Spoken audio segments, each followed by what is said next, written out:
Fala pessoal, vocês estão no Intox Anime, eu sou o Marco e esse é mais um Impressões de Mangá. Nesse eu vou falar de DeathTube, que não é sobre a morte do YouTube.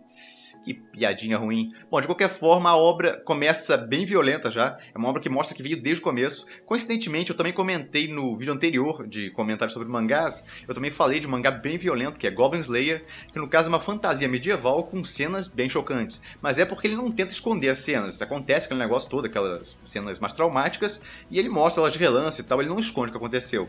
Esse é um pouco diferente. Goblin Slayer tem uma história meio todo por trás lá, e ele tem cenas violentas durante a história.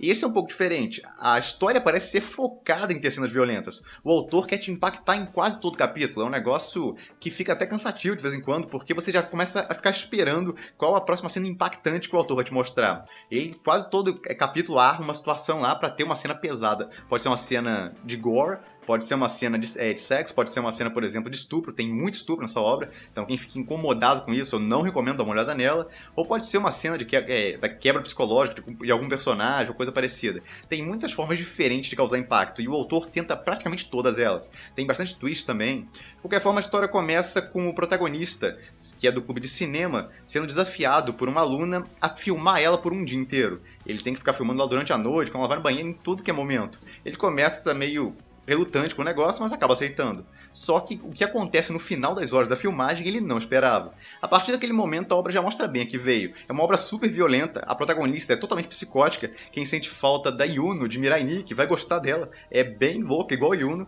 e o protagonista masculino é meio bundão igual o protagonista de Mirai Nikki também. A diferença dele pro protagonista de Mirai Nikki é que o protagonista de Mirai Nikki era mais certinho e tal, esse não, ele tem uma psicose dele também, ele não é normal, e ele vai aceitando esse lado mais não dá pra dizer que... Não vou dizer que ele é mau. Ele é aquele psicopata passivo. Ele não liga de ver pessoas morrendo, pessoas inocentes até morrendo, mas ele também não fica tentando matar as pessoas. Ele não fica tentando criar situações pra matar gente inocente. A não ser que a pessoa queira morrer e tal. Tem uma situação mais ou menos assim no mangá, mas ele é aquele cara mais passivo. E a protagonista feminina não. Ela mata qualquer um, ela não quer nem saber. Então são dois protagonistas muito errados nessa obra, que são, você vai ter foco. Então quem não gosta desse negócio, gosta daquele personagem mais altruísta e tal, eu também não recomendo essa obra, porque os protagonistas são muito errados. Tem alguns personagens que botaram de extras lá depois, umas duas personagens coadjuvantes com eles. Uma delas tem um senso melhor de coisas certas e tal, e a outra é meio louca também. Então, é basicamente um bando de maluco nessa obra. Bom, completando a sinopse, depois de um tempo o protagonista descobre que ele está no meio de um jogo onde todo mundo se inscreve num... tipo um YouTube, é o DeathTube no caso, que é o que dá nome à obra, onde as pessoas postam um bando de vídeos impactantes, o mais impactante possível. Obviamente a maioria não apela, não mata ninguém, nem nada do tipo, mas conforme vem a necessidade de cada vez fazer algo mais e mais impactante, por assim dizer, começa a rolar uns casos mais graves. Bom, de qualquer forma, quem fica nos primeiros lugares tem a ficha limpa, e quem fica no último lugar recebe a culpa de todos os crimes que ocorreram ali. Então vira meio que um jogo de sobrevivência, onde você não pode ficar no último lugar. Não tem tanto foco em jogo de sobrevivência. O foco, eu diria que até metade do mangá, quer dizer, tem 26, 27 capítulos até o momento que eu fiz esse vídeo, eu li todos. Então eu diria que até o capítulo 10, por aí, é mais um suspense psicológico, com um pouco de mistério no meio. Depois disso, começa a ir mais pro caminho de jogo de sobrevivência. Tem inclusive uma saga que é enorme, onde virou jogo de sobrevivência puro. Os personagens são isolados em um determinado local, colocam um mistério pra eles, e começa a morrer gente das formas mais doidas possíveis. Então, vira basicamente, é igualzinho aqueles jogos de sobrevivência lá, com bastante gore e tal. Como eu falei, tem muitas cenas de sexo, nessa parte principalmente, tem uma todo capítulo. Isso está ligado ao plot da história lá que ocorre, no final explicam direito. É uma obra que eu tive a impressão de ser meio experimental, por assim dizer, porque o autor começou com uma ideia, aí ele pegou essa ideia, não tá dando muito certo, não tá atraindo muita gente. Aí ele começou a caminhar pro jogo de sobrevivência, que ele pensou que talvez fosse animar mais o povo. Aí acabou esse arco grande, que foi um jogo de sobrevivência, e agora ele começou finalmente a desenvolver os personagens, que é um negócio que eu tava sentindo falta.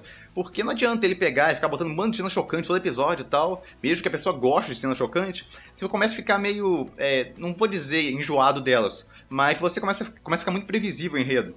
Você fica esperando que os protagonistas, os novos personagens que ele apresenta, sejam todos malucos, porque quase todo personagem parece legal e tudo mais, mas de repente o cara se mostra totalmente um psicopata e tal. A garota parece boazinha, mas no fim das contas é uma vadia e tudo mais, deu pra todo mundo no colégio. Tem um bando de partes assim, então quem gosta de ver garotas bonitinhas e tal, não sendo maltratadas, não vai gostar dessa obra não, porque tem um bando delas que são horríveis, tem uma personalidade horrível, e tem um bando delas sendo violentadas também, e não poupa nem as menores. Tem a irmã do protagonista também, que aconteceu um negócio com ela.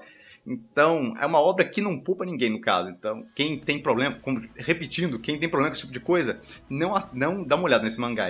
É muito pesado essas cenas. Eu fiquei até incomodado com determinada cena lá. Eu fiquei uns 3 dias sem ler o mangá, depois eu voltei e continuei lendo normalmente. Mas tem umas cenas lá que eu acho bem incômodas. É um mangá que aparentemente tem o propósito de incomodar. E não, pra quem tá se perguntando, pô, vai ter anime um dia? Duvido, porque tem muita cena de sexo. E não é aquela cena de sexo que dá pra cortar. Porque as cenas de sexo estão ligadas às partes gore. Tá rolando uma cena de sexo lá e alguém é cortado ao meio. Ou então tá rolando a cena tem ligação com a morte da pessoa. O autor basicamente fundiu a coisa toda. Então, pra ser o mais chocante possível, tem que ter sexo. Porque sexo, por assim dizer, choca. E tem que ter sexo envolvendo violência junto, um tipo de violência. Ou algum twist. Então, o autor empolou a cena de sexo no meio das cenas principais. Então, se não tiver essas cenas, não vai fazer sentido a situação. E você não pode mostrar aquele tipo de cena em anime pra TV. Mesmo censurado e tal, eles vão ter que apagar a tela inteira, nada vai fazer sentido. Então, é uma obra que eu vejo mais como uma OVA. Dá pra lançar OVAs e tal futuramente, mas o mangá nem vende tanto. Então, eu nem sei se tem chances altas disso. Eu diria que as chances são medianas pra baixo de rolar algumas OVAs. Mas anime pra TV? Não, eu acho bem pouco provável. De qualquer forma, continuando. Começou a ter um desenvolvimento de personagem mais pra frente, pro meu alívio, porque eu não aguentava mais só aquele bando de cena pesada e tal, mas não desenvolvi os personagens direito, e a partir do capítulo 24, por aí, começou a desenvolver a protagonista feminina. Eu pensava que ela era uma louca lá, que ficava só matando um bando de gente por matar, não tinha uma explicação aparente, mas não, ela aparentemente tem um passado traumático lá, alguma coisa ocorreu com ela no passado que deixou ela louca daquele jeito. Ela aparentemente tem algum envolvimento com o protagonista, também teve no passado, o protagonista não lembra, mas pelo menos isso já deixa mais claro o que aconteceu no início. Não parece tão forçada aquela situação dela ir logo procurar ele no início, que aconteceu lá. Então, esse arco pelo menos está começando a parecer um pouco melhor. Apesar de que voltou aquele negócio de que ninguém presta na obra, eu acho que nem os familiares do protagonista prestam também, vão acabar revelando isso. Não é um spoiler, porque eu tô só cogitando isso, é uma possibilidade, porque aconteceu um negócio com um personagem lá, eu tenho quase certeza que vão revelar que ele estava fazendo alguma coisa com a irmã do protagonista. Então, ficou muito manjado o enredo, o autor quase sempre mostra um personagem novo lá, e o personagem, na verdade, que parece bonzinho, na verdade é mó psicopata e tal. Tem mais gente psicopata nessa obra do que boazinha, então é um mundo totalmente distorcido esse do autor, você não pode levar isso ao pé da letra e tal. Não é uma obra sutil, é uma obra que quer te causar choque, então as cenas são bem jogadas na sua cara, não tem sutileza nenhuma. E a história, como eu falei, não tem grande história, é só umas situações montadas para causar cenas chocantes, por assim dizer. O desenvolvimento começou mais ou menos, o protagonista tá ficando mais frio com o tempo. Ele é tipo o cérebro do grupo, ele não se envolve muito nas cenas de ação. O músculo do grupo mesmo é a protagonista feminina. Ela que é a louca lá, Yuno, que vai pra cima das pessoas lá e luta bem até. Bom, como eu falei, tem a inovação dos seus protagonistas não serem altruístas nem nada. O protagonista masculino vai virando cada vez mais um psicopata, mesmo que passivo. E a protagonista feminina é completamente louca. É tipo a Yuno, nesse ponto não é nenhuma grande inovação, que a gente já tem a Yuno lá como uma das psicopatas mais conhecidas. E é isso, eu fico por aqui. Se você achou a obra interessante, pode dar uma olhada. Se você não gosta de obras pesadas, eu não recomendo de jeito nenhum essa obra. Ou se você gosta de obras pesadas, mas quer uma história um pouco melhor por trás, personagens que você se envolva mais, eu recomendo a obra que eu comentei anteriormente, que foi Goblin Slayer. E é isso, eu espero trazer uma obra um pouco mais leve da próxima vez, porque a minha fama de sádico deve estar só aumentando com esse tanto de obra violenta que eu estou citando, mas não tem muito jeito. Eu passei por ela assim, dei uma olhada na capa, que me chamou a atenção, achei interessante alguns pontos dela, comentei os prós e contras, e aí você decide se você quer ou não dar uma olhada. Eu fico por aqui, se gostaram do vídeo, se inscreva no canal, deem um like e até a próxima!